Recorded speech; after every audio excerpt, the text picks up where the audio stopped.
And good morning, everybody. Of course, I've got to ramp up the energy a little bit when I go live. It's really weird because this is when I'm doing a stream, it's not my normal energy level. It's kind of turned up a little bit, which is partly why it's so tiring. Okay, before we get into anything, I acknowledge the traditional owners of this land, the Whadjuk Noongar peoples. I pay my respects to their elders, past and present, and to Aboriginal elders and peoples from other communities who may be taking part in this live stream today. So, because of everything going on, I have done zero preparation for this stream. So this is going to be a shock to all of you, but I don't have anything planned. What's going on? Looks like there might be people here somewhere. So we have some special guests.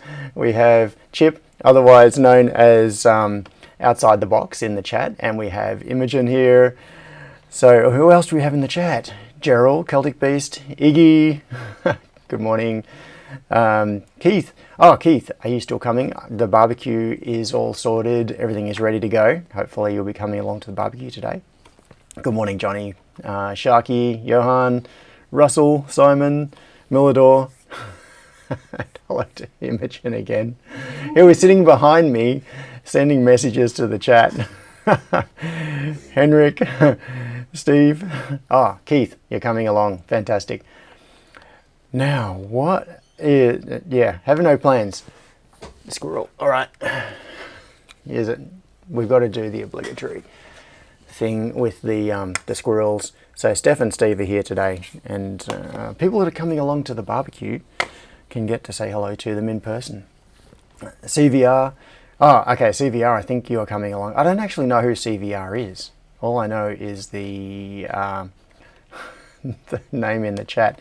Alistair, hey, it's a pity you can't drop in, but you're a little bit too far north. It'd be a bit of a drive to get here. I don't think you'd make it in time.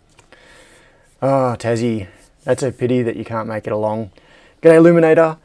All right, so my only real idea for what I was going to talk about today was maybe a little bit of a follow-up on the whole kit thing and the Dick Smith Funway into electronics thing. So, Scott, you can't make it either. No, that would be a long swim. So, last week, which feels like a month ago, I was talking about the role of kits in electronics education and the idea of bringing back the Dick Smith Funway into electronics series, and the issue with Autodesk owning the intellectual property for the Funway name, and the question of whether I could do anything without making them upset. And so, Mitchell R. So, you're in South Africa. Yeah, that's a bit too far to swim. And Kim S., you're in Singapore. People are everywhere.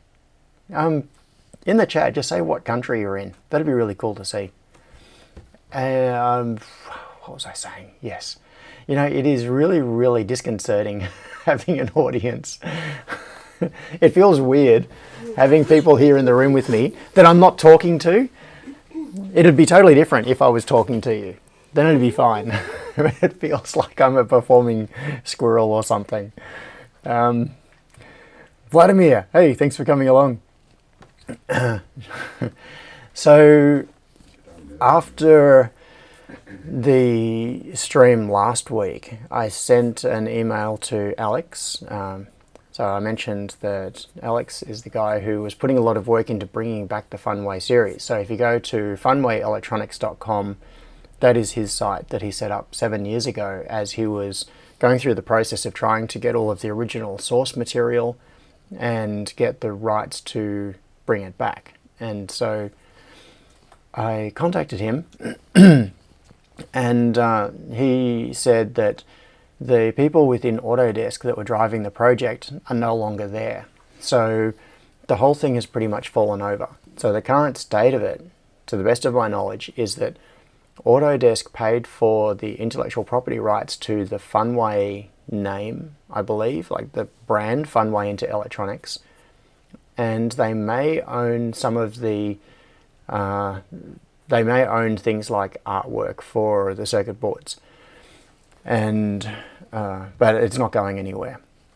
And Alex has managed to get hold of some of the original artwork that was used in the factory in Taiwan, I think it was, I can't remember, where the original PCBs were made. So he has the actual factory like transparencies that were used for the photo exposure for etching those circuit boards, which is really cool, but I don't think anything is happening with it, which means that I probably have more freedom than I expected to be able to pursue it. It's a situation where technically the intellectual property belongs to Autodesk, and if I'm careful, I can probably do something like release some kits and put some content online that's I can't directly copy the content out of the Funway books because that is just a direct breach of copyright, but I can put up some content that talks about each of the projects. And the other thing is that all of the books are now on the Internet Archive. So if you go to archive.org and you search for Dick Smith's Funway into Electronics, all of the books are there. So you can still access the content, you just can't buy the physical books unless you find them on eBay or something like that. So Henrik says, Imogen looks so bored back there. Going to sleep. It's not so fun being in the live audience. Wake up, Chip. Hey, there's coffee over there. You can make yourself coffee if you need it. Boil the kettle. A long way from Ballarat. Yeah. That is quite a trip. So what I was thinking of doing was taking at least the boards that I've already done the designs for and work out some way of kitting them up. Now the big thing is that this is making more work for myself, and the idea of doing all of this actually seems really daunting. It's one of those things that I think is important and I'd really like to do it, but sitting here right now and looking at it from this part of the process, looking ahead to all the things that have to be done, it feels like it would be a lot of work to go and kit up all of the parts and package them. And someone in the chat a few weeks ago said, when I was talking about building kits, someone said that kitting up parts is too much like my day job. So it's not like it's not a relaxing thing. It would just be straight up work. But I think it is important, and I'd really like to do it. Maybe I'll get to it. Stephen says, my morning started with a 5 a.m. fire alarm, 8 degrees Celsius and raining at the time to make it better. Great. So did you have to go and stand in the rain in 8 degrees at 5 a.m.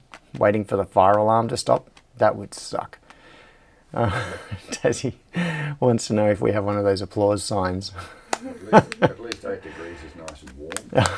Yeah, Chip says 8 degrees is nice and warm because they've, in Ballarat, where my studio audience is from, it's, it was 2 degrees this morning. Nice mild morning. Yeah.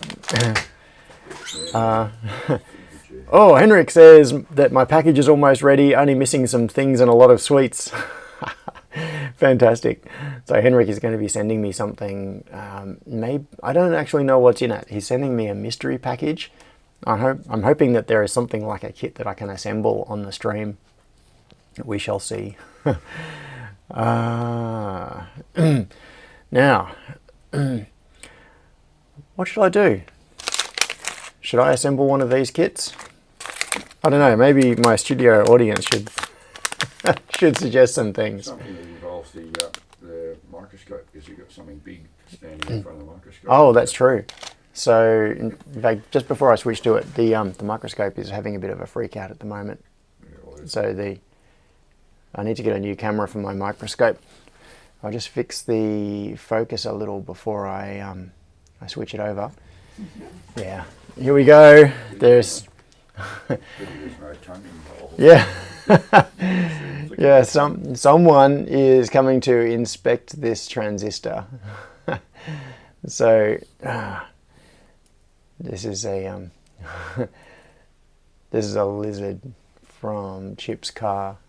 Been sitting on the dash for the last year. I can't believe he hasn't faded. Yeah, I don't. Can you all hear Chip when he speaks? Like, just do an audio test. 1, 2, 3, 4. I'm pretty quiet in the background. Yeah, hopefully people can still hear what you're saying though. So yeah, I'll just give him a little pat. Oh. But you can't, from vertical, you can't see the way he responds to the pat. No, no, he sort of nods his head. He is a bit of a head nod to the other geckos that you've got. I really wanted to revisit that story anyway. But Sorry, which story? oh, the reason why geckos are an important factor in your. Oh, okay. Yes.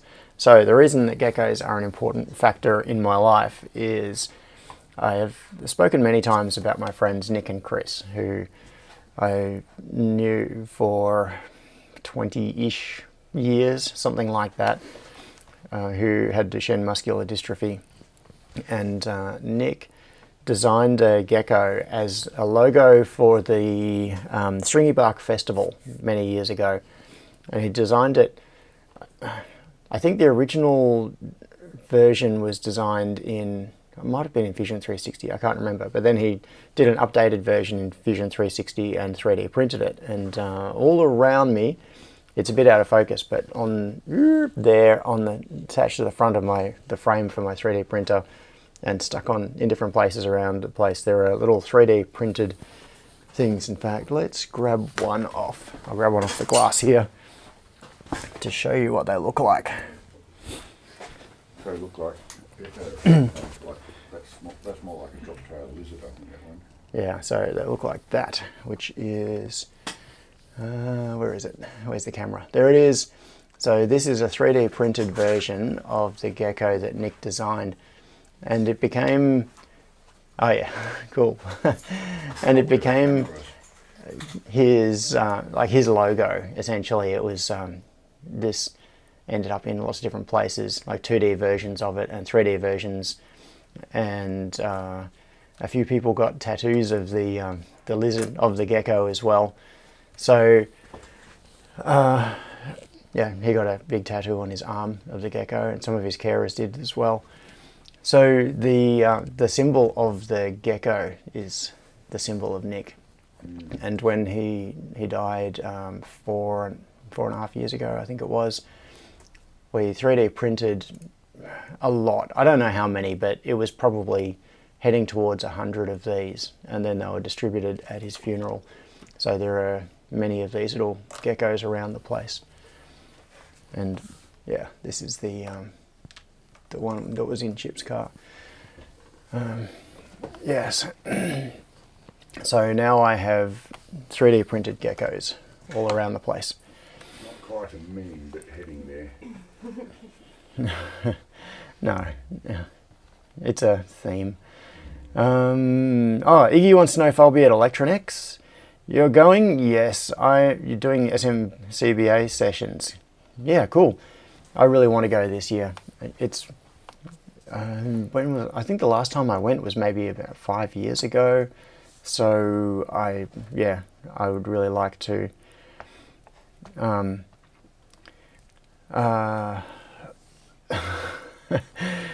Yeah, I'd really like to go again. Sorry, I was being distracted by the chat again. Austin, you made it along. That's cool. So Iggy, yes, if you're at Electronex, I will message you before I come in, because I want to come in and check it out. We'll have to meet up in person there. Maybe I'll take along the camera and do a bit of a walk around the show. Yes. Right, now, oh, Imogen, you've never used a soldering iron? No. Oh, okay.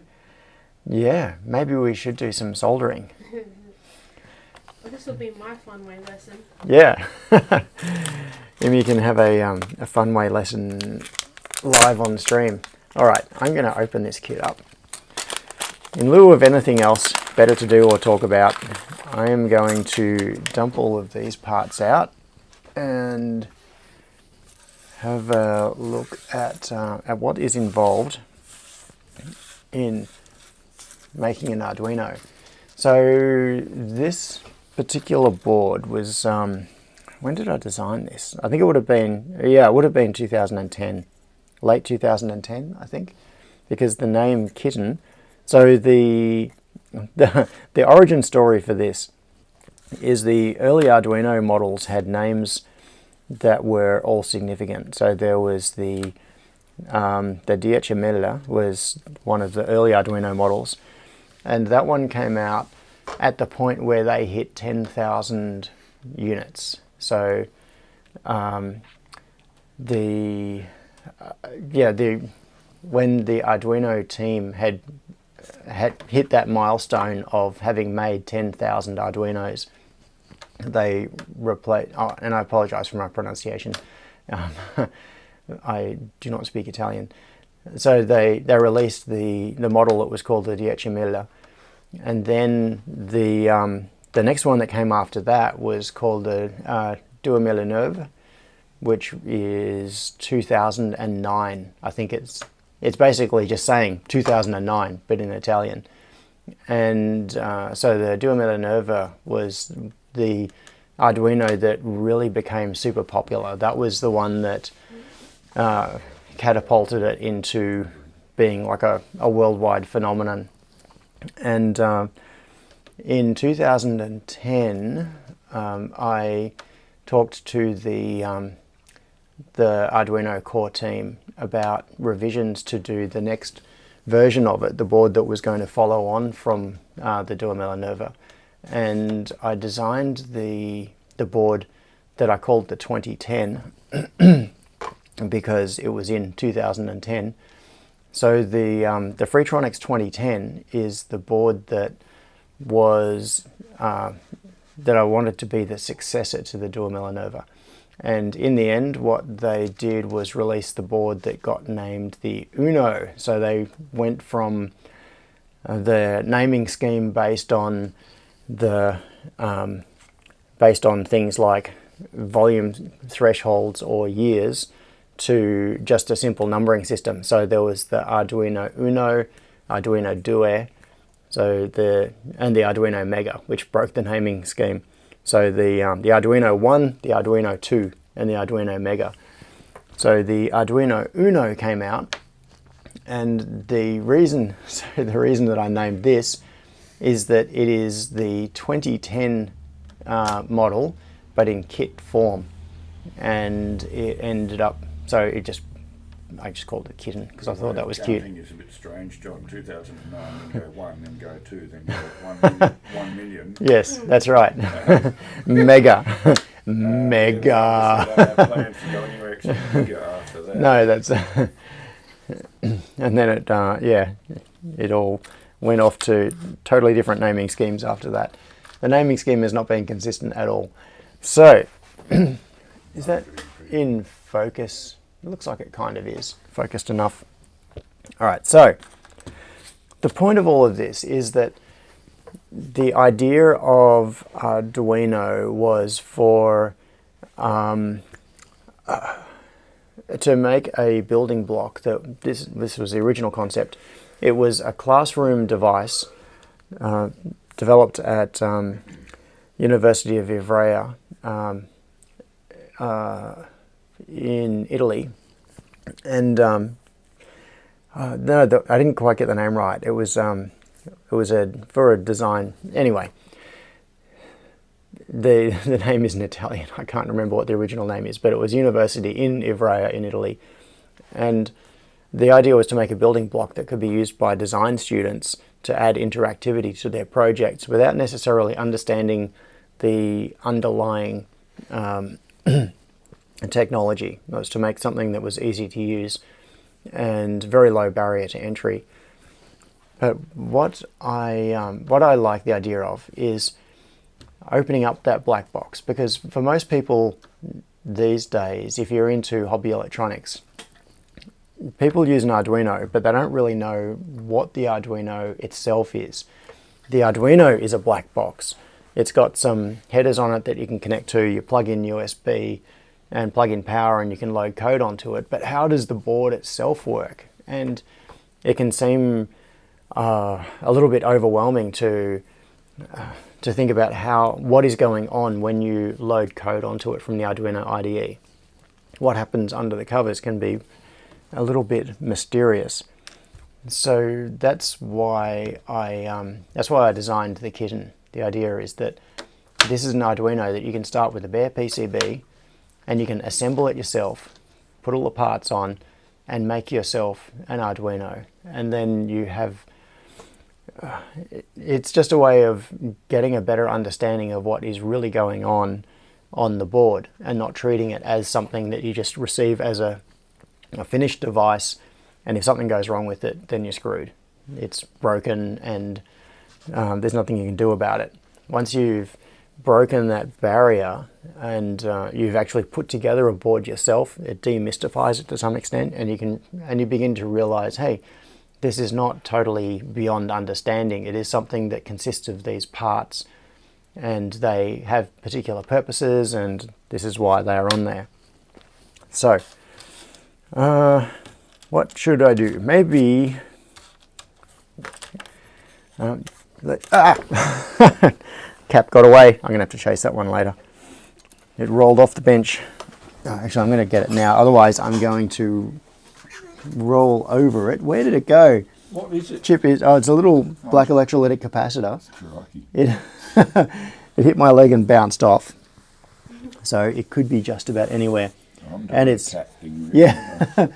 Chip is being a cat and crawling around under the bench. Oh, there it is. It's over there near the wall. Just watch your head. Yep. Yeah, it's a fairly small one. Awesome. Thank you. 4.7, is it? Yeah, I think it might be. Yeah, it is 4.7 microfarad. Well, that size usually is pretty much the only one that's 4.7. Yeah. Right, so what am I going to do?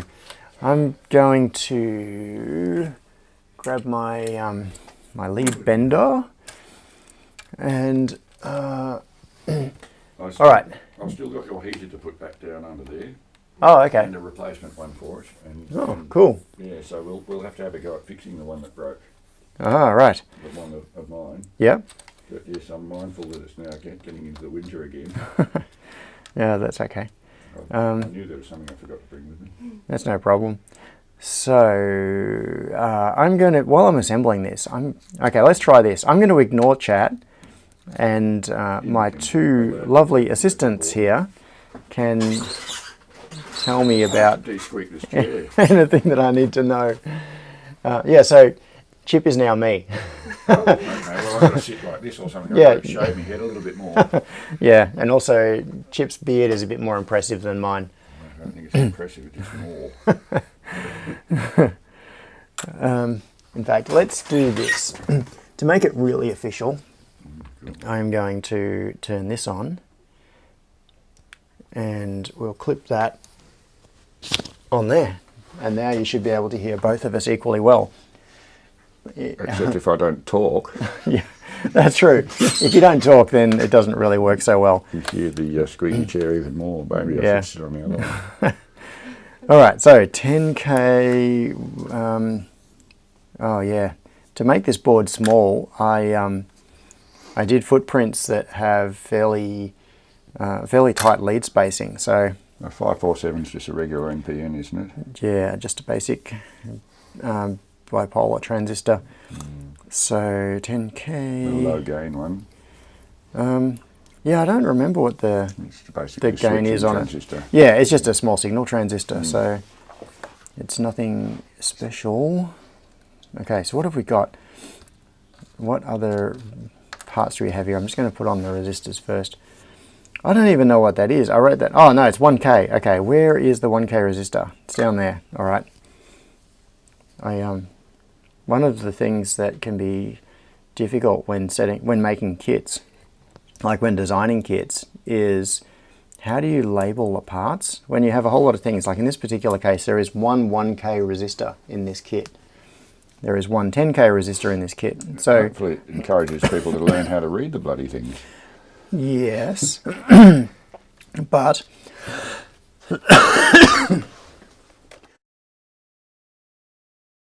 I need a cough mute button. That I also need a drink. I'll Actually, get you a Pepsi Max. that would be awesome. Thanks, Chip. Yeah, that button's a little bit too far to reach when you're on It is when I'm over here. So Do you want a drink as well, Emmy? Pepsi Max? What was I saying? That's right. So, reading resistor color codes. This is actually a 1% resistor, which means that it's got a blue body. And hang on. I think the focus is a little bit off. I'm going to check the focus on that overhead camera. About there. I think that's about right. Focus assist is on, so it'll jump back out again in a second. So, with the I could put him in the camera view, and then it'd be then we'd have to charge the advertising company. Oh yes, product placement. Oh, look at this. Okay, Pepsi, you owe me $1 million.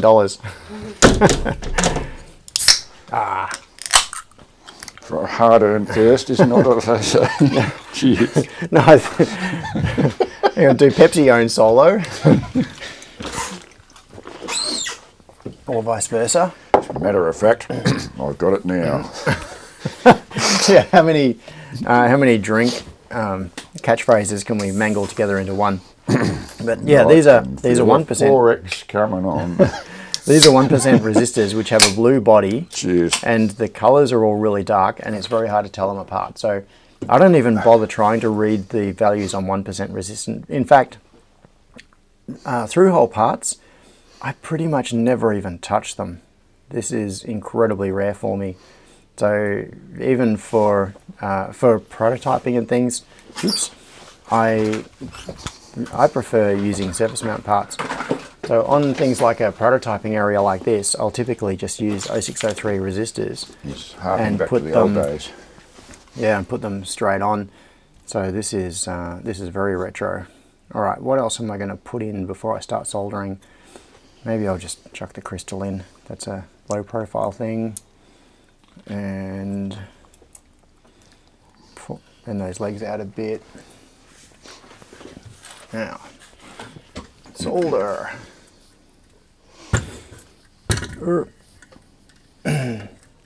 So, Chip, check the chat for me. What's going on in the chat? Is anybody talking about anything? Henrik is saying CH340 in Linux is being a pain in the ass for me on Linux. Can't seem to get the drivers to work. Yep. Johnny says, and then Microchip went and bought Atmel, so he's referring to something else. Yeah, that'll be in relation to Arduino. Henrik's still going on about it. It's the only one that works in my computer. I've tried the FDDI versus it died, and the CH340 stopped working as well, so I'm sticking to CH340. Chip doesn't look old because his beard is brown, not Gary. Gary is my dad's name.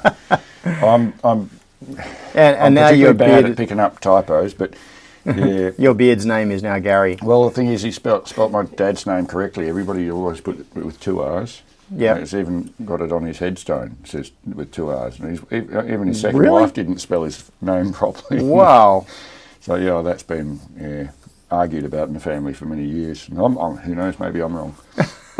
Yeah, maybe it was 2 R's all along. Don't diss my dad.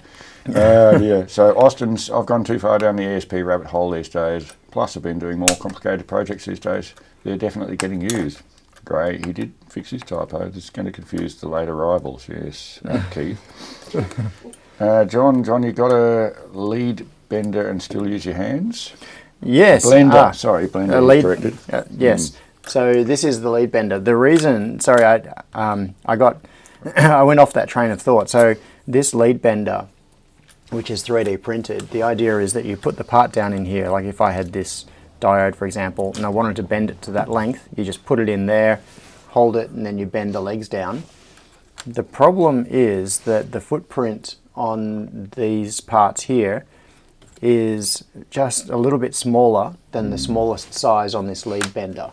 I think the main thing is the lead bender also reduces the physical stress on the components because you're bending at the right point. That's correct, yeah. But what I did with these footprints was I made it so that the leads are basically at the end of the resistor body. So all you do is hold the resistor and bend it at the edge of the body. Austin says it had no space on this newest board, so if no labels. I'll be placing 1400 SMD parts manually. Oh, what? Tradie Trev says having a beer right now wouldn't be a Sunday church session without one. Yeah, good on you, Trev. Nice one, Trev. Big thumbs up, Trev. Where's the camera? There we go. Big thumbs up for that. I had a couple of beers last night because we went out with Mum. Yeah, she's nearly 86 now, Mum. Did you go out to dinner? Yeah. She showed me a really good. It was an Indian restaurant, wasn't it? We ate entirely too much. It was very, very yummy. The temptation was there. I'm struggling now. So, what's the value of the blue cap from Nassim? Hey, chat. What's the value of the blue cap? The blue cap. Oh, okay. They are all 100 nanofarad, I think, if they're the ones that I'm thinking of. I will pull one out in just a second and have a look. I don't think I can even see that. My eyes aren't good enough anymore. These ones, if these are the ones that Nassim is talking about, they are 100 They'd nanofarad. be tantalum ones, wouldn't they? These are... Stephen W. I'm still waiting for more info about the SP32-P4 to be released. Ingmar says Bundy Roy, absolutely HG. Roy and HG is referring to there, I think. Those guys. Sounds like it. I don't know. Is he having a go at us, having a go at each other? Because those guys did have that sort of that dynamic. Yeah, well, pretty funny guys. Yeah. Johnny Bergdale. Iggy, for the record, Chip and I have been having a go at each other intermittently for how long? How long? We would have met when we were about 35 years or something. 16, give or take. Yeah, 30, maybe 35, 36 years. Yeah. It's been a while. Yeah, dear, there's some history in there. Yeah. So Johnny said, I stopped adding component labels several years ago, Austin. I've never missed them since. Leaves much space to add other stuff like logos. Yeah. With a smiley face. My brother created that ad campaign, said Ingmar. Oh, really? Regarding a Bundy Roy thing. Okay. Wow. Anyone seen my 64 AEC cable? Jazzy Bob's looking for that. So what we had under the desk was minor by comparison. Austin's says normally my boards are simple enough. I normally add values, not labels, as I find it faster versus having to look at computer rather than board. Yeah. Actually, that is an interesting topic, and I know I've talked about this before, but I'll mention it again because it is worthwhile. People have very different opinions about labeling PCBs on the silkscreen, and my personal opinion is that labeling part names or values, like designators or values on the silkscreen, has no value these days. It definitely had value in the past, like way back when I was first messing around with electronics. When you got a schematic for a circuit, it would typically be printed on large format paper and it would have coordinates on it. So, in fact, I'm just thinking, bring this up. Announcing that name might actually trigger the system. Oh, it might. You can... Oh, I've just muted she who shall not be named. Alexi Kohler came along and said g'day, just late. G'day, Alexi. And I didn't want to say that she shall not be named. Yeah. In case fear it of triggered. triggering everybody else's voice units as well as assistance. John's. Because my speech isn't as clear as John's. And now I can't read the chat though, John. Where are we? Oh, okay. The chat has disappeared because I just opened Fusion Eagle. 360. Oh, did I open Fusion? No, I opened Eagle. Oh, it's just an ad for 360. Yeah. Excuse me. There you go. There's the chat. It's I forget that I've got a microphone on. back visible again. I do that all the time. Like when I want to cough, I'll turn away from the screen as if it makes any difference, and the microphone's attached to me. Thanks. It goes with me. So yeah, I'm getting behind too. Chip has a radio announcer's voice. Funnily enough, Yes, my that's dad true. actually did do radio announcing in the very early days. Good evening. This is the weather. And he used to have that actual voice where he would speak like that very eloquently and carefully and enunciate. Yeah, well, I'm my dad's son for sure. This is the BBC. But yeah, like everybody, I hate my own voice. Yeah, that's pretty universal. It's your own voice Says always it was a sounds major bad. award-winning radio ad campaign for Bundy. Why your name is Chip? Do you have some circuitry inside yourself? I think probably, Henrik, and if it is, it's wired in the new modern mode called autism. Yeah, it's fairly adaptable, but it's not compatible with much of society. Oh dear. Johnny, just realised I've been designing breakout boards for 8 hours straight. I'm designing an ESP32 based streamer / audio mixer and need to breadboard stuff first. Okay. For 8 hours straight. Intermittent text says, hey people, g'day. Ah, intermittent. G'day. Stephen W, I only label through-hole parts that will be human placed soldered. Yeah, that makes sense. Yeah. Oh, that's right. That was the subject. I had totally forgotten. That was what we were even talking about. That's why I keep bringing the you back to it. The squirrel has struck. This is why I need someone with me to keep me on track. So, okay. Many years ago, I was talking to Bidale Garbi about this. So, some of you who have been, well, anyone who has been to LinuxConf in the last 20 years or so will know who Bidale is. And Bidale is a former Debian project leader and very frequent speaker at LinuxConf. He has a little business with his friend Keith called Altus Metrum, and they make rocket telemetry stuff. So they're into high-powered rocketry.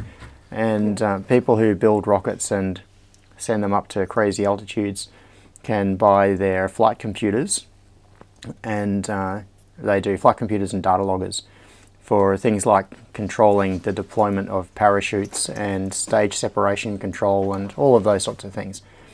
Anyway, so they build very small boards. They're obviously designed to be lightweight because they've got to go into little rockets.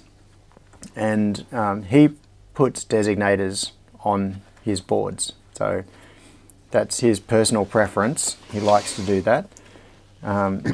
But the way I think about it is the value in having something like a part number on the board, like say R2 or whatever. R2 in itself means nothing. It doesn't tell you anything at all about what that is, where in the circuit it is. The only reason for having a designator on the PCB, like say this one for example, I've actually got designators on this PCB. That one says C1, that one says C4. It's a little bit hard to see on the screen. Because it's included in the template for which you use to draw the board? It's because it references the designator in the schematic. So if you are troubleshooting and you think that there is a problem with a particular part, it means that you can then look up where is C4 in the schematic and find it. So it's a cross-reference between the physical part on the board and the part on the schematic.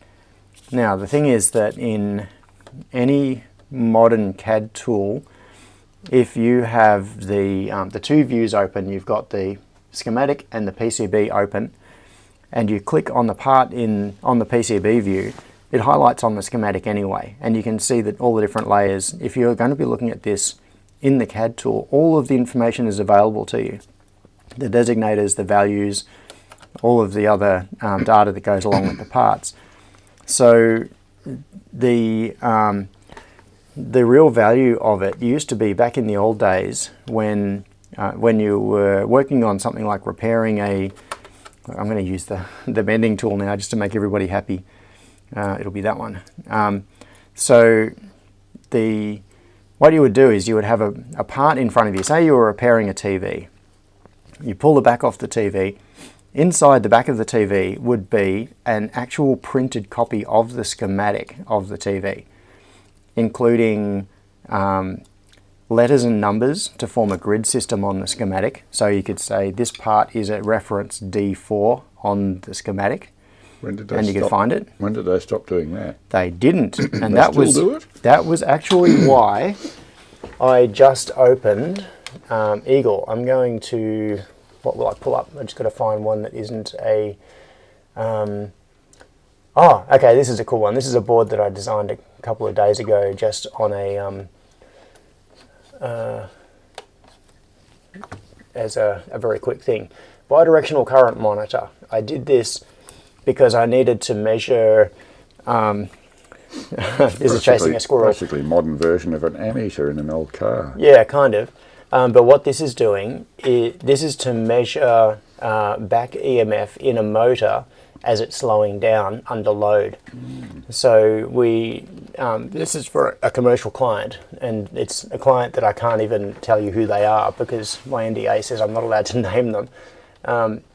This is, so they're using motors as high-speed actuators in a physically dynamic environment. I'm being obtuse here. So sometimes the motors will be working with the load, sometimes they'll be working against the load.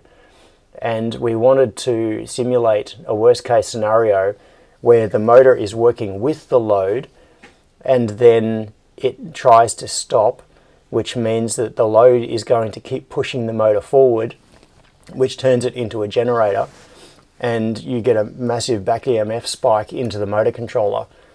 And we needed to characterize that.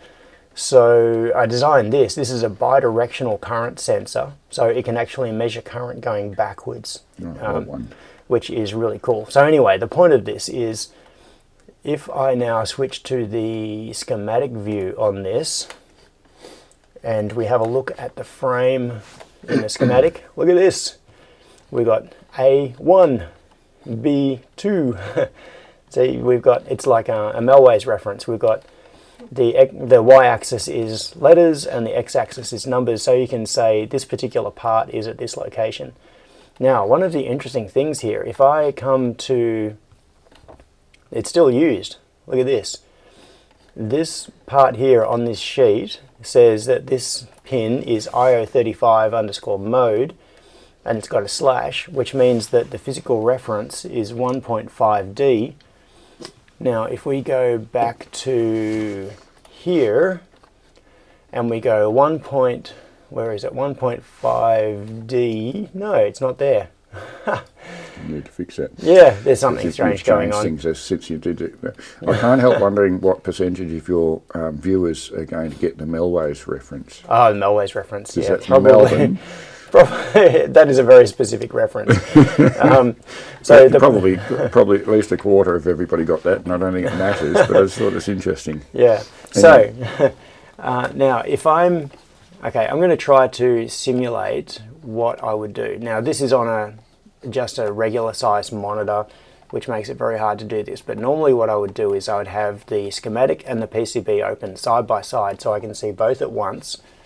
And if, for example, I wanted to see what is that particular part, then when you select that, it highlights in here and vice versa. Austin says modern CAD thankfully links parts. Exactly. So this is, if you have But the Scott design says file if you open. don't have the CAD tool, you're balked though. That's right. But if you don't have the CAD tool and the PCB says that this is R2, you're balked anyway if you don't have the schematic. If you have a PDF or something of the schematic, then that's good. Henrik, I can't do the sweets. I'm diabetic, but thanks anyway. She's planning to send you some sweets and you can share them with me. No, I'll be disciplined enough not to. Jono, you can enjoy them all. Excellent. Imogen might want one. Summary. My position on it is that putting the designators on the PCB has very, very limited use. And if you are assembling the board, you don't need it because you'll have an assembly guide. If you're diagnosing the board, it is not needed unless you do not have access to unless you have a copy of the schematic, but you don't have the CAD tool. that is really the only scenario where having the designator on the board matters. Sorry about bashing the microphone then, peeps. Not used to having it on. I've got an extra... Oh, look, I've got a spare part. Oh, there it is. I was wondering where that went on the board. I'm just putting this together without looking at all. In fact, what I'm going to do is go to... Thank you, Stephen.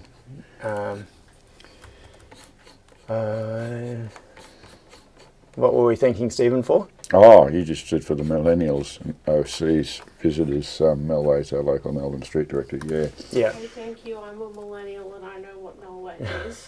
Yeah. Imogen's pretty savvy in a lot of ways. I don't think I heard me. I'm too far away. That's all right. All right. I'm just going to pull up the assembly guide. So this is the assembly guide for this part, this kit that I'm putting together. So I've got photos showing put these things in these places. You just forgot how to put it together and had to check, right? No, I'm just doing this to point out that this assembly guide does exist. It's just, I'm doing this it's all... thorough, John. It's very thorough. It is pretty thorough. I'm just doing this all by looking at the board and nothing else really. I'm just How did they making only it up as I go diagnose along. you with ADHD? You know you're autistic, don't you? Maybe. I don't know what I am. You're just a good bloke. I'm just strange.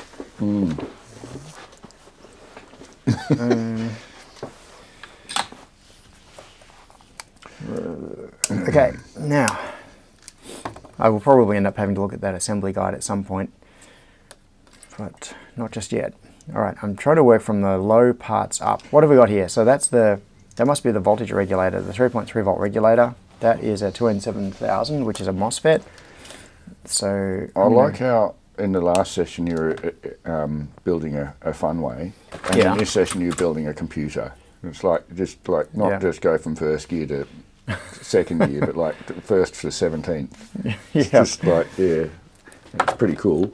Yeah, it's but it also highlights that the difference isn't. It isn't that great. Yeah. If you can put together a funway kit, you can build your own Arduino. So it might just take a little bit longer and have a few more parts, but it's definitely doable. I'd imagine you have to want to, because the price of a regular Arduino versus one of these would probably be... That is a critical point, which is something that I kind of touched on in one of the previous streams. So, as I think I said... missed some of your conversations a bit because we've been busy racing and things. Yeah, no, that's fine. I didn't really get into it. I just kind of mentioned it in passing. A kit version of this costs more than just going out and buying one that's complete and fully assembled. The economics of doing this really do not make sense. It's only for it's for learning. That's really the reason that you do this. So I'm just wondering if I'm going to swap tips. I'll go for the... There might be a small number of people that also want to enhance different features by modding them a little bit. That would make sense for those people to buy an unmade one so they can construct it differently. Although, what amount of scope would you have to construct it differently anyway? Not a huge amount. I mean, putting different values of cap in there might enable you to run it a little faster or something like that. Yeah, to do that, you could do that by changing the crystal. So, it's crystal locked. What's that, Imogen? I said most of the modding differences would be within the coding. That is correct, yeah. So it's once you've assembled it. But there are valid reasons for doing it, and changing the crystal is definitely a valid reason. The microcontroller on these is spec'd to run at 20 megahertz at 5 volts. You can run them at a lower voltage, but then you have to run them at a lower frequency. And an Arduino, we're talking this is all old school stuff now. It's way obsolete. The old 8-bit Arduino Uno style boards would run at 16 megahertz, not because that was the maximum speed of the processor. It was originally, I think, to do with timing on the serial interface, because the multiplier worked out nicely or something. So what goes on there? Is this meant to have a ball inside it? Because I reckon it needs one. No, it's not. That Very cool. was Chris's Christmas present to me one year. That is worth showing. Hang on, let's go to that. Put it on the proper view. The overhead view. You can put it down here. All right, so this is a very cool device. Yeah, this is a 3D object that he designed. It's there's a particular mathematical term for it. It's a shape that, yeah, and it's one of those things that really, when you start playing around with it in your hands, it kind of breaks your mind. It'd be one of those words that's similar to the word that describes the shape of a rotor movement in a rotary. Yeah, something like that. One of those weird words. Yeah. So if you look at it like this, I'm surprised you didn't just spit that out. like it's all straight lines. Okay. It's all circles, and then you take it apart, you rotate it, put it back together, and now, ooh, curves. Yeah, it's pretty tricky. How does that happen? Maths. Maths, yeah. Mathematics. So, a couple of Christmases ago, Chris designed this and sent it to me as a 3D file and said, here's your Christmas present. It's a printed nerdgasm, basically, that is. Yeah. Yes, I just had to pick that up. Wants me to do some soldering. Henrik does? Okay. Do you want to have a go? I expected it to be, I expected it to be soft and squishy for some reason. Yeah. Need to 3D print another one out of like nearprene or something. I have no idea. This is going to be interesting. Now we're going to watch Imogen burn herself live on stream. So, for Imogen's first time ever soldering. Now, this is... Should I get the fire extinguisher? No, I'm just going to switch. Everybody else that gets to let the smoke out. I'm going to switch tips on the soldering iron. This is where you get to put the smoke in. And Imogen, may I suggest it's not fair that your first time soldering with a really good quality Weller. Isn't it? No, this one's not a Weller. Isn't it? No, this one's better. It's I dissed it the other day then because I saw the colour of it on the stream and I thought, that's a Weller because Weller have that colour. No, this is an Aishun iron, but it's a JBC type handpiece, and it's better than the original JBC. It's an upgrade from it. They're quite amazing. Even better. It's one of those situations where the cheap clone is technically better than the expensive iron that it's cloning. Cheating. It's like learning to play the piano with a pianola. It does everything for you. All right, so here we go. Soldering 101. Yes. Now, this particular soldering iron, when you pick it up, it'll auto heat, and so obviously don't touch the hot end. Yep, don't touch hot. Got that. Yep. So the general principle, what we'll do is just a couple of tests on this bit of board because it doesn't matter what happens to it. The general principle is to put the tip of the iron onto the part you want to heat up, introduce the solder to it, take the solder away, and then remove the tip. So it's one of those things where if I say it quickly, it's confusing, but basically you want the soldering iron to be the first thing to contact the joint and the last thing to leave. Yeah, so you melt the solder on and then... That's right. And the idea is to apply the solder into the interface between the iron and the part, not onto the tip. Because solder has this weird property where it will chase heat. So if you put the tip on there and you put the solder onto the tip, it won't go onto the joint at all. You have to introduce it into the target of where you want it to go. I wonder why my TAFE teacher didn't teach me that, John. Why didn't my TAFE teacher teach me just like you did? I don't know. So much simpler. Chase the heat, that makes sense. Yeah. First. Yep, so put that onto the target and then introduce the solder, and you can leave the iron on there for a little bit of time it's After a while, you're not going to damage anything. But a very long while. Yeah, and this is just a bare PCB with no part, so look. you're not going to kill anything. This is not. So what's going on in the chat? Soldering on the actual iron. Oh, Tassie says, contrary to the stock marketing photos, the metal bit is not the bit you hold. Yes. Yes. Imogen's very artistic. You'll find That's once you give her a new tool, she'll take to it I'm very not quickly. doing this correctly if I'm still getting it. No, you're getting it. Give her 5 minutes and she'll have Yeah. some kind of Alright, Yeah, this is tessellation happening on that board just to make a pattern. this is one of those skills that there are specific techniques and things that you like processes to follow, but a lot of it is also feel and learning to feel the flow of the heat and the solder and how everything works. So the other thing is that what you're using right now is a knife style tip, which is my personal favourite, Yeah. but it's not particularly commonly used. That's So it's probably a little bit awkward yeah. unless you're used to it. We can put a different tip on it if you like. Seems to be melting onto the iron. Yeah, Yeah, that's pretty common. put the Yeah. solder further closer to the board. Yeah.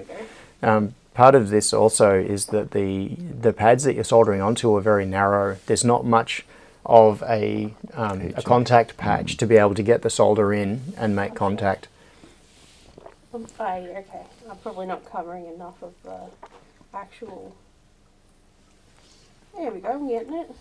Yeah. It's also a fairly specific thing. I mean, there's lots of Fantastic. different kinds of soldering. I remember being amazed when my old friend pulled out a massive soldering iron to fix up a car radiator. Oh, right. And he had to put heaps of heat in it. He was stuck in the stove for like 10 minutes and then soldered a little bit and it still leaked. But I had no concept before that, because I've been doing lots of electronic soldering, that it could be such a large scale and done in such a different way and with different metals. In fact, I think it was mostly more lead. It needed to be a bit more flexible in a radiator. Yeah, I think and also they use different fluxes for that sort of thing. They can be extremely corrosive. And typically the flux is added separately, like painted onto the joint instead of being in the solder. I'm pretty sure that's why it leaked after he did it. Okay. Cool. Is he making sense? It's working. Yeah, good. Tradie Trev said that you're getting the hang of it, that he thinks the angle of attack could be better.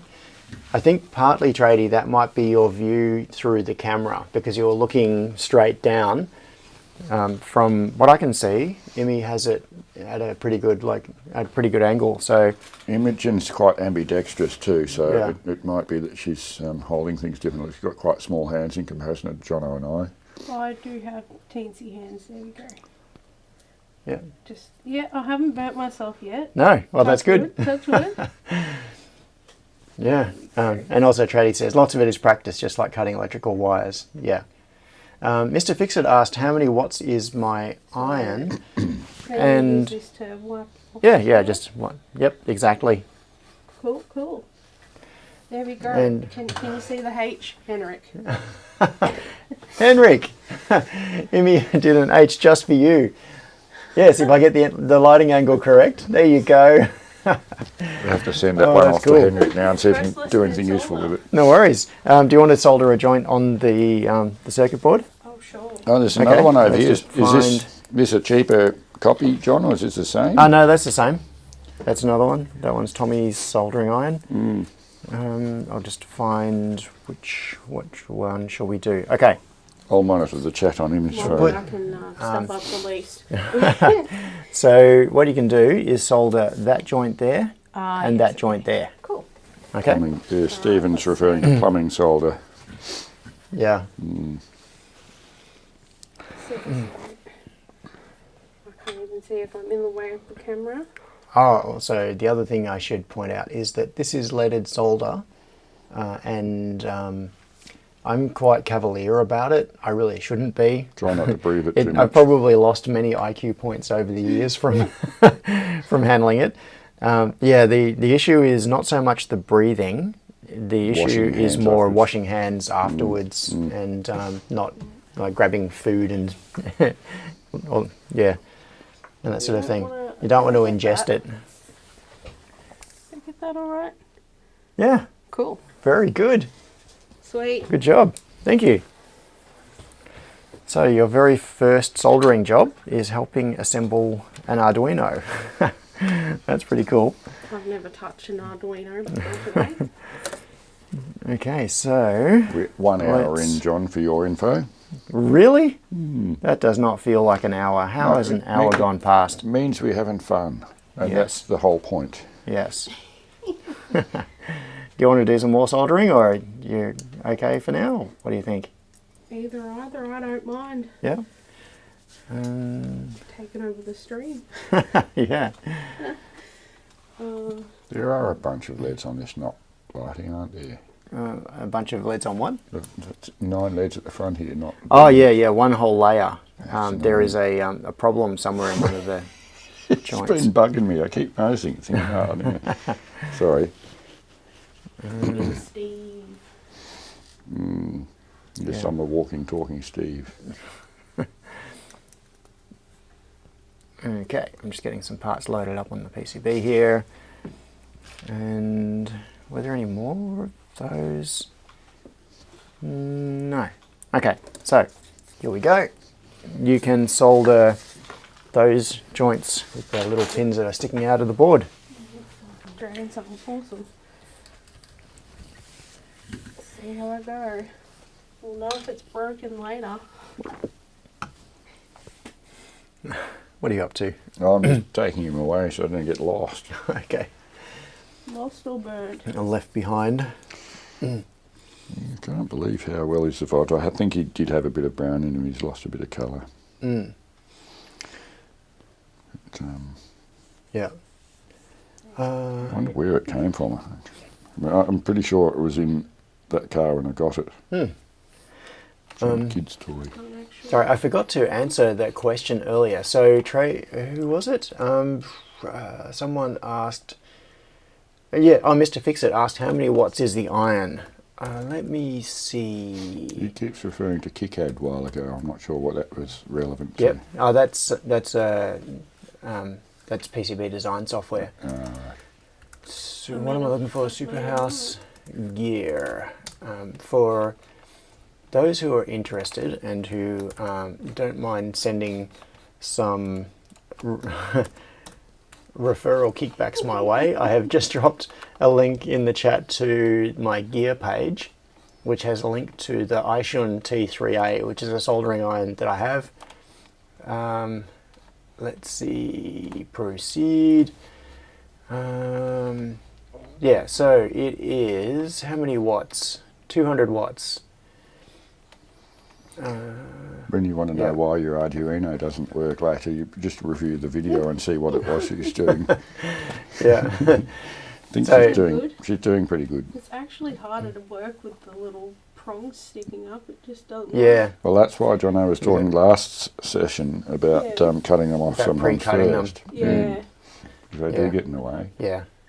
I prefer not to pre-cut them, but Well, the they sink idea the is heat away that a you're bit meant better to. too. And I don't like overheating components because sometimes if you spend too Yeah. much time on them, you can cook things, and then when it's not working, you can't work out A little why. bit of cooking. Yeah. A little bit of cooking. There we Yeah. go. Soldering in progress there. So this is the soldering iron that Emmy is currently using. It's this iShun T3A, and I've got the which one is it? The T245 handle, which is a $130 sounds quite cheap, is it? this is a bargain. Which version is this? That one. That one.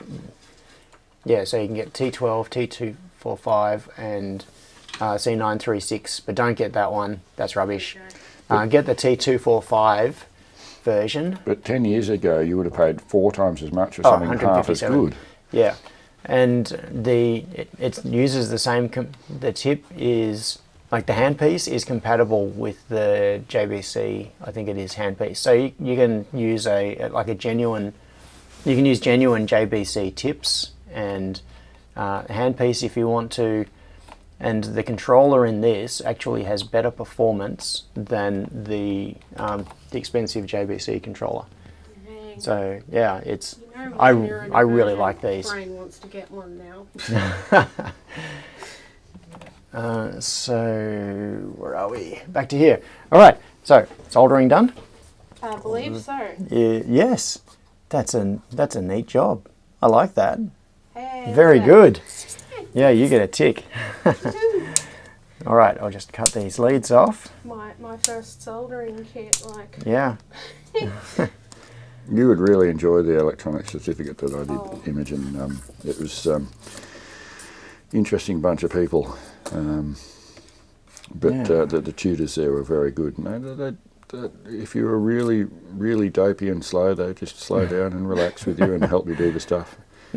That's Work really you what through it at I'm your own doing. pace. Teachers. Very good teachers. Well, it was actually the first of the self-paced group in the electronic certificate at back then Moorabbin. It became Barton TAFE later.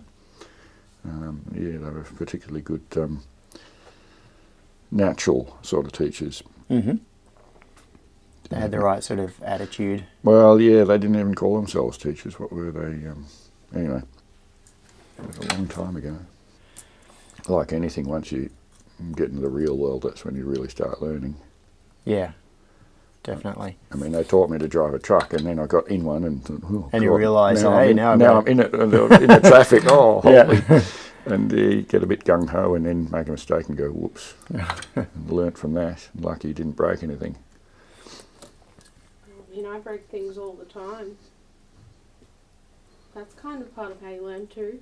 Yeah, but it depends on what it is you're learning in aviation and trucks and things like that. You can't really make Yeah. mistakes too often. Yeah. And if They're not and easy you to always recover do from but necessarily. but this is why you got so many catch checks. You know, I mean, the holes in the cheese have got to line up quite a lot before Yeah. something actually results in a serious incident. Yeah. I like that visualization, the whole holes in the cheese It's thing. really Multiple good. layers of protection. And I do like Swiss cheese. Yes. And I also hate it when the Swiss cheese, if you put multiple layers, that if you can see through it, it's like there's a bit where there's no cheese. You can't have that. You just got to slide the layers around a bit You know, until the rotate holes them, close up. yeah. Melt it. All right. Do I put the... Yeah, I'll put the power plug on it. How much power does your lab use when it's idling? I'm not sure. It's a bit. There's so many devices on, just with displays and screens and things in here. It's a pretty cool lab. And what, we got about a dozen people turning up for the barbecue. They'll get to see it, I guess. Probably. Yeah. Which reminds me, what is the time? Because It must be I was about thinking quarter of- past, thereabouts. I was thinking of maybe ending this stream a fraction early because I still want to... How about get I some put my things phone up organised. there and you can see the clock. There you go. Okay. I don't know thank how you. long it will stay like that. I'll probably go to sleep. But Henrik said he's a happy person now Why is that? because I soldered. Oh, right. He And, also yes. said, Yeah. can I ask you to hire me? Hire you to do some assembly. Yes. what's It'd be a your- long commute from Ballarat. It would be. Would be. What's your son's name? Tom. Tom sits right behind where you are, or probably on that chair, Oh, yes. and he does that, so you'd be kicking him out of a job. Yeah. I can't get GPS Tell him he's lock in. fired. I was going to put the GPS clock on it. Can't get GPS lock in here. Oh, too much metal in the roof. All right. I'm not going to bother putting the headers on at this point. And I don't even know if there is a bootloader flashed. No, there must be. There is no way that I would have... Yeah, sorry, brain fart moment. I was just realising this is a kit that is meant to be built by other people, and it Irritable would brain have been syndrome. silly for me to ship it without a bootloader on it. What am I looking for? Looking for a lead former, but I don't know where it's gone. Somewhere around, What does I've got lead a. former look like? It's a little black device, rectangular, about that big, with springs that you squeeze, and it makes all the pins of the chip go Yes. straight. But I think this one is reasonably straight anyway. I think they may have been pre-done, yeah, before they, here we go. So that's the ATmega 328. These things are gold these days. All right, so we should now have a functional Arduino compatible board. So power source selection, there's no auto power source on this. I'm going to set it to power off the FTDI header. And now if we are lucky, we should be able to plug this in with USB to serial adapter and load Blink or something on it. No, I don't want that one. Lead former anyway. I want, I'm just looking at my box of miscellaneous things. Oh look, here's a USB to serial adapter with a, looks like it's got a blown 3.3 volt regulator on it. So 5 volts only. Let's risk it all and use that one. So USB cable. I need a USB cable to go into that. Stephen W. just said, poor Tom having his job stolen.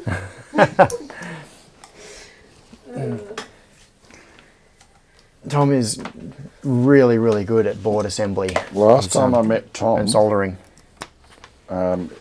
he was, I don't know whether you can say that tall, but he was being held in arms and he was about that long. He was a miniature version. He's not a miniature version anymore. He'd be fairly tall like his dad, I guess. Yeah, I think he's a bit taller than me, perhaps. He certainly looks taller than me because he's got hair.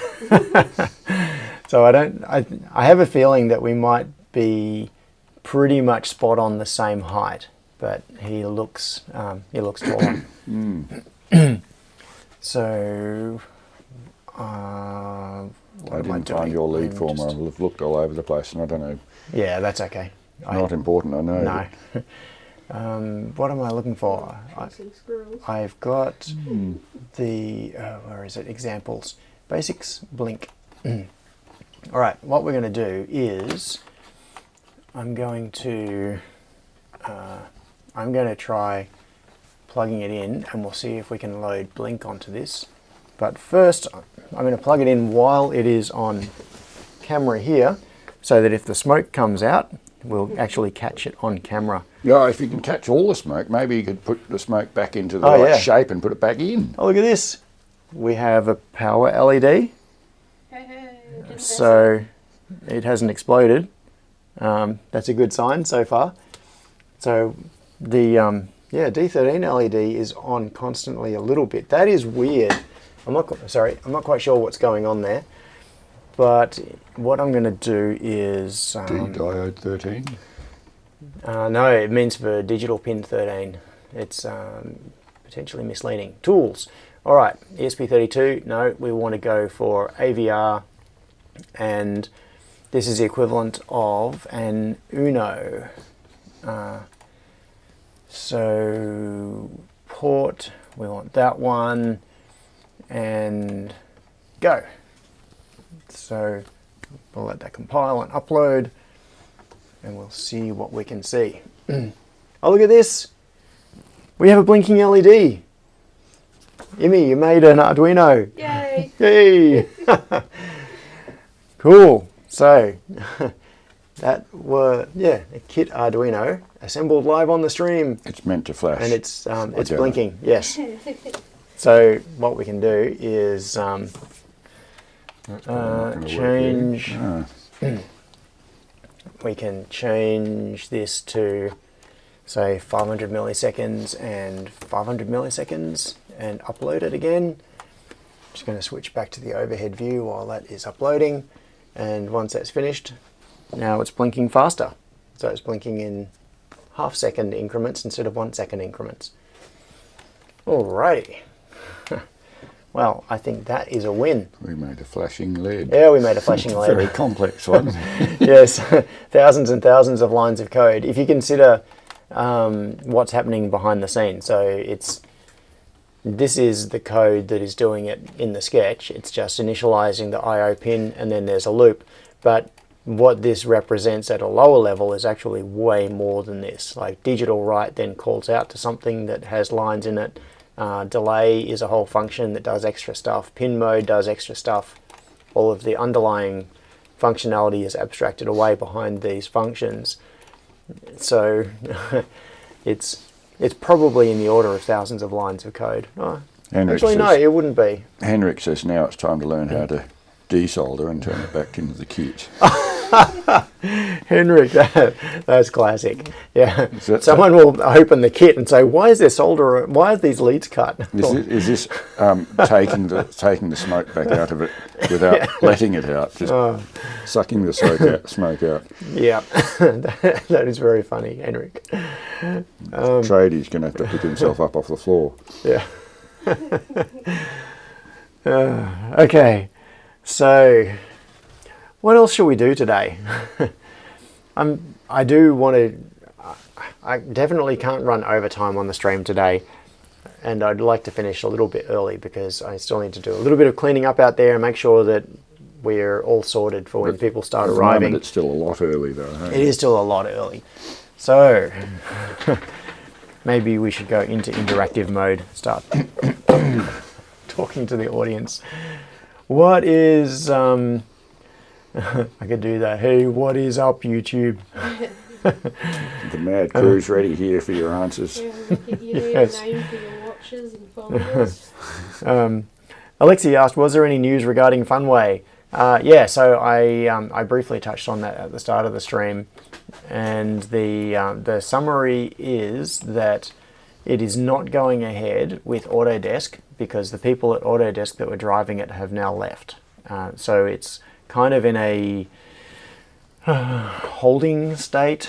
I wonder if those people, any of them, John, that left, have gone away with aspirations to pick up. Yeah, could be. That could be problematic too. If there's a whole bunch of people wanting to do the same thing in different ways from different places at different times, treading on each other's toes. Yeah. Stephen says, send out Chip as your hired help to clean up. Needs to work for those sausages. So Henrik asked, question, do I have small I2C OLEDs there? Yes, we do. Yes, I do. I've got heaps. I've got the little 128 by 32s. I've got probably like 30 of them. I've also got the 128 by 64s in different sizes. I've got 240 by 240s. No, they're SPI, not I2C. But the short answer is yes, I do have quite a few I2C OLEDs here. So what was the reason for asking that? Is that because you want me to attach one to the Arduino and see it do something, or is it because it's related to what you're going to be sending? Alexi said, so he asked for a trademark. Right. So and rights to the books. That's the thing. Autodesk own the books, but they're not doing it. Trademark. I said I can't send them, so if you can use yours, it's cool. Yes. Don't worry about sending an I2C OLED. I have plenty. I'll take care of that. So yeah, that's cool. You can leave it out.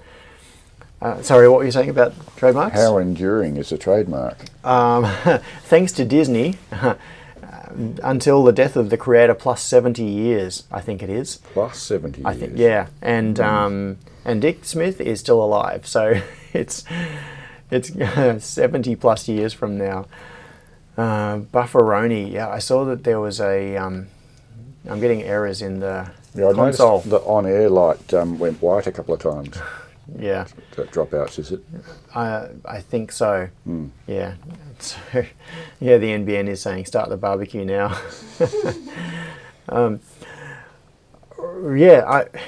It's one of those things where if it would be really nice to bring the books back in a printed form, even though printed books are kind of they don't have as much value anymore, I think. Old school, but the problem is, John, I think most of the people who'd be interested in this would be old school people anyway. Yeah. Although they'd pass it on to their kids, I suppose. It'd be an engagement process, but I don't think that really matters as much as you might think. Mm-hmm. Okay. I like the idea of doing it as an online resource as well. So what it partly comes down to, Alexi has hit on the two critical things. there is the trademark, so the brand name, and being able to say that it is Funway. I don't want to pass it off as being the actual Funway. It needs to be representing that it's derived from it or inspired by it. Where they left off, kind of thing. Yeah, that's right. It's there is a distinction between the original thing and the thing that comes from it, and the other is the copyright on the content. So taking, for example, a straight up chunk of a text of contents of the book and putting it online, then that is in breach of copyright. So it would be really nice to be able to take the original content and use it, but that's where things start to become a bit difficult. And if Autodesk decide to get narky about it, then that would be a problem. And Stephen says likely open it on a tablet these days. Exactly. Now, Mr. Fixit has been making a couple of comments that I have seen, and I was trying to avoid chasing that squirrel, but now the squirrel's time has come. Talking about the feeders for OpenPNP. So way back in the chat, Mr. Fixit said, got my first order of those cheap $18 PNP feeders. They are a kit just to add 3D printing. Good kit with all the nuts and bolts included, well packed and hard to beat for 18 bucks. That is, yeah, I've been waiting to see what, so I am just going to pull this up now. Seller info has a new spot. I am very, very tempted to order some of these to see what they're like myself, because I've been waiting for the feeders to come from, I keep going blank on their name. I'll find it in a minute. So these feeders are a really clever idea. What they've done is taken the mechanical mechanism from a Yamaha CL feeder, so it's got the little ratchet advance system here, and I'll see if I can zoom in on that, kind of. So it's got the mechanical part here, and then it's being driven by a servo instead of being driven by I'm being punked by the squirrels. They're back there somewhere. It's being driven by a servo instead of pneumatics, and it's got the you can see up here it's got the tape peeler. There is some kind of a there's a little motor there with some kind of it looks like a worm drive almost, that does the tape peeling. So this back part of the mechanism is an adaptation of the 0816 feeder, the MGRL feeders done by Michael, with the micro switch that detects the lever being pulled down so it knows when the tape tension is correct. And this, I think, is really clever because it uses 3D printing for the parts that are not critical. Well, firstly, they're not critical in terms of tolerances. It's just the mounting base that everything else attaches to. But secondly, it's the part that may need to be adapted. So down in the bottom left here, you can see that this is designed to fit over a piece of, looks like 2020 extrusion. So if you've got a front rail on your machine or wherever your feeders are mounted, if you've got a bit of 2020 extrusion, this will fit down over it and clip into place. And probably a second rail back here, perhaps, not sure. Looks like most of the wear is dedicated to the metal parts as well. Exactly, yeah. So by 3D printing this structure, it means that you're doing the non-critical part, and you can adapt the design to suit your own mounting. Because I don't have 2020 extrusion on the front of mine. Well, I do, but it's not really. Yeah, I'd have to modify it anyway. It's not where it would need to be. So that is that's really cool that it does that. Let's where was I? So US $18.50. I wonder how much it would cost to ship to Australia. Yes, Henrik's asking who's going on the barbecue grill today. Is it pork or jumpy rabbit, or is it some electronic boards? I actually, when I first read the first bit of the question, I thought he was asking who's coming to the barbecue, but still. Going on the barbecue, yes. Yeah. Apparently my movement overloaded the internet. Yep. It wasn't Too much me, of the it was frame moving at Steve and once. Steph. It was Steve and Steph doing it. I was just enabling them. Yeah. Oh, Mr. Fixit said they sell them in AliExpress also. Yeah. Yeah. That's cool. Yes. All right. So, Mr. Fixit, have you actually assembled one and done and checked it out whether it works? I'm really curious to hear your experiences with it. Ghetto's finally rocked up a little while ago. DIY is here. $5 for the part, $500 for the postage. It's just dodgy. Yeah, that's typical. All right, let's go. Let's go AliExpress. Seller info has a new spot. I don't care about that. P-Man feeder gear feeder. Let's AliExpress. Let's see if I can find it in here. No. Open PNP. We'll see if I can. No. Where do I find this? In that listing says free shipping. Yeah, but that wouldn't be free shipping to Australia, I think. Surely not. Condition new, shipping free to worldwide? Really? So they're shipping free. It just costs more to send to the moon. I'm not actually going to follow through on this, but let's just try doing this. Adding this to my cart, check out 2 items and see what comes. Come on. Hello? Who will I log in as? I'll log in as me. Yes. Oops, that's not a match. Oh, what? So now you're going to dox yourself up in the password. Yeah, I've got to do. Right. Too hard. Oh, Mr. Fixit says just Google $18 PNP feeder. All right, let's do that. $18 PNP feeder. Free, but it'll arrive in 2025, Tassie said. Oh, Google it. Okay, not look in here. Oh, other interesting things are coming up anyway. Okay, $18 PNP feeder. Let's see if this got a... Why not $17 PNP feeder? And just keep going down until just a $1 PNP feeder. Probably wouldn't work very well or for very long. AliExpress 0816 feeder parts. No, that's not it. Where? I don't know. Anyway, I'll figure out what my my eBay login is. In fact, maybe what I should do is bring this down here. Leave you with looking at that in the meantime. So, where's my? I'm going to see if I can get to my password for eBay.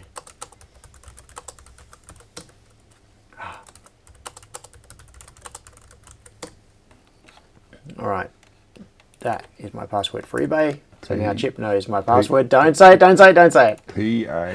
PASS. Oh, no, it's SWORDFISH. Oh dear. That it may not even work. Yes, lunchtime monitor says in 30 minutes.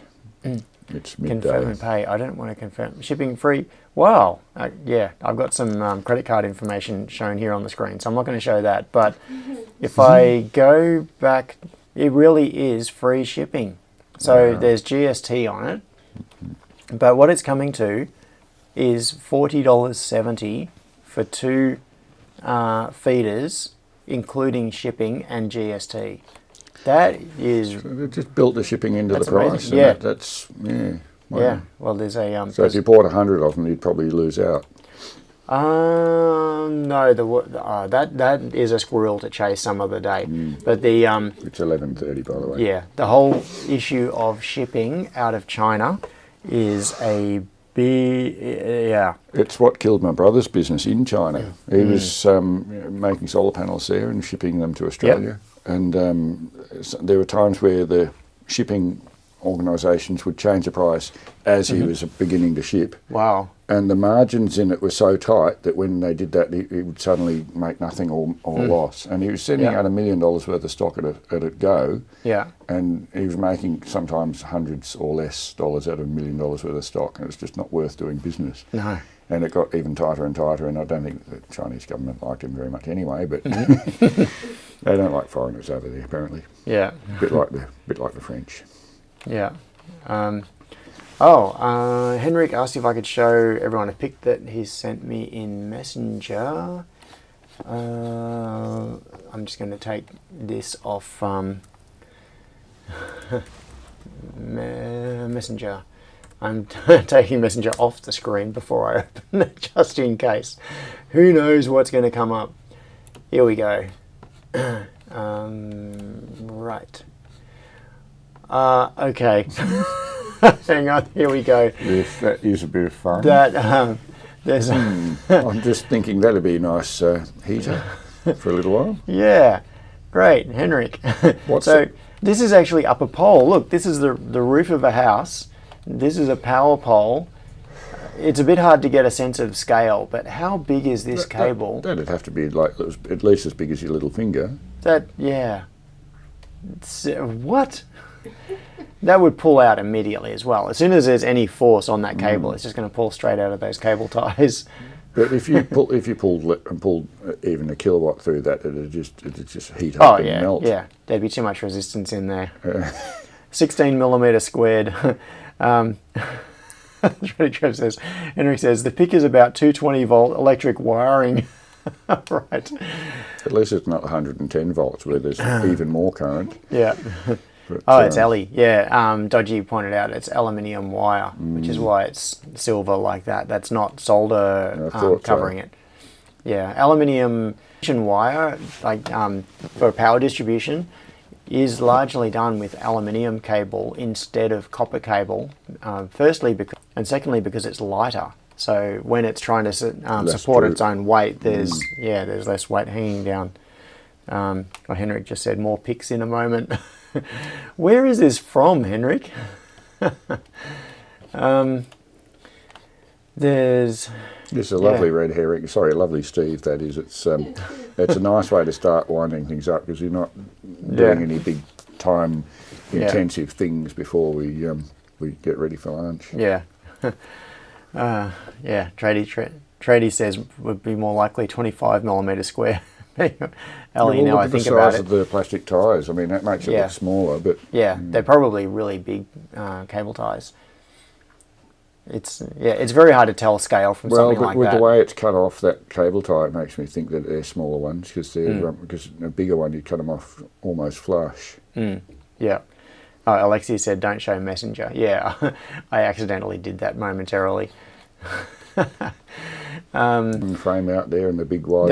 Yeah, so everybody look into the red light. I dox myself all the time, and the bad thing is when I inadvertently dox other people as well. So I'm going to take this ASIO's watching you, recording everything you do, don't worry. Yeah, I'm going to take this off the screen while I close that to see. Yeah, so Alexi is no, sorry, not Alexi.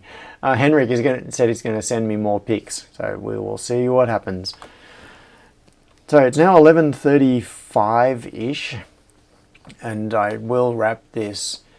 I will wrap this stream up a little bit before 12 because I want to get things going and give people time to come over here. Oh, okay. I have just got a bunch more pics. Are these just, where are these from? Oh, what? I assume that these are not your pictures. Hang on, I've got to bring these up on These are screen. obviously concept ideas of how to do things the right way. So my guess is that this is an Earth connection. I'm onto hoping at something. least that that's not multiple. It's just going through there and they've taken the insulation off and adding a wrapped bit of it earth around. from it. Well, I mean, yeah. But check out this next one. what is going on there? That is a bit of conduit craziness.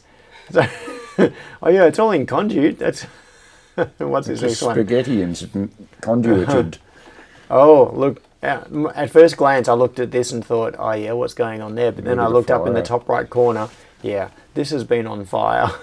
So the solar controller or that's something. The, looks like that's a a good question. solar Yeah, controller. could well be. It's electric. I'm not sure what language that is. That looks like it would stink. Yeah, it does.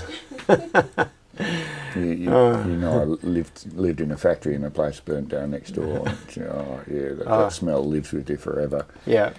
Not something you want to experience.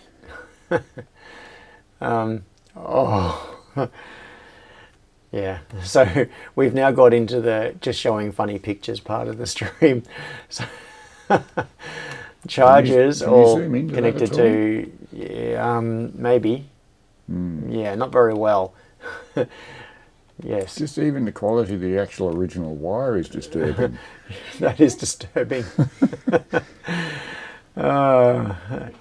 Henrik said yes, burn neutral. All right, what are the what pictures? you call a piggyback cable or a piggyback back. Could be. There's yeah, I'm in a Facebook group called Crappy AV Data and Electrical, and it's basically just constantly pictures of this sort of thing that people have found on the job. And there was a post yesterday or the day before. Someone like a data cabling guy had been called in to go and figure out. So this was a new installation in an office. They've been asked to figure out why the second data point wouldn't work. So it was a wall plate with two RJ45 sockets, and you could plug in and Ethernet worked, but then if you plugged a second device in, you couldn't get an IP address. So they pulled the wall plate off, and it had been wired up by a Sparky, and what they'd done is brought the data cable into one of the RJ45 sockets and then just looped it out to the second socket. So the two sockets were wired in parallel. Yeah, Henrik says you can search in Google cable mess and look at the pictures. Yeah. Yeah, there are some classics. Okay, now I am going to wrap it up. Henrik, thank you for those crazy pictures, and thank you to Imi. Everything's mirrored, so I've got to think about which way I'm pointing. Thank you to Imi for assembling, for doing some soldering. So first ever soldering by Imi, and we have a successful working Arduino compatible board. And thank you to both of you for coming along and being my live studio audience today. Maybe what we should do is set up the applause symbol. The applause sign just went off. Well, thanks to everybody for coming along and watching again. Yeah. Being part of our great little crew. And I'm going to. Oh yeah, so Tick Johnny the like said, don't forget to post pictures in Discord. So yeah, maybe we'll get some photos of the barbecue. We'll go and set up out there now, and I think a few people will be coming along. Celtic, yes, I'll have a sausage for you. Oh dear. Oh, Henrik said, by the way, the cable tie thing was done by a licensed electrician. What? Surely only as a joke. It would have to be. Yeah. Thank you everybody for coming along, and for those of you who are coming to the barbecue, need an outdoor camera to keep the stream. Yeah, so anyway, I don't know if anybody can hear me. Hopefully the buffer will catch up, and I'm going to hit the goodbye button. So thanks everybody. See ya.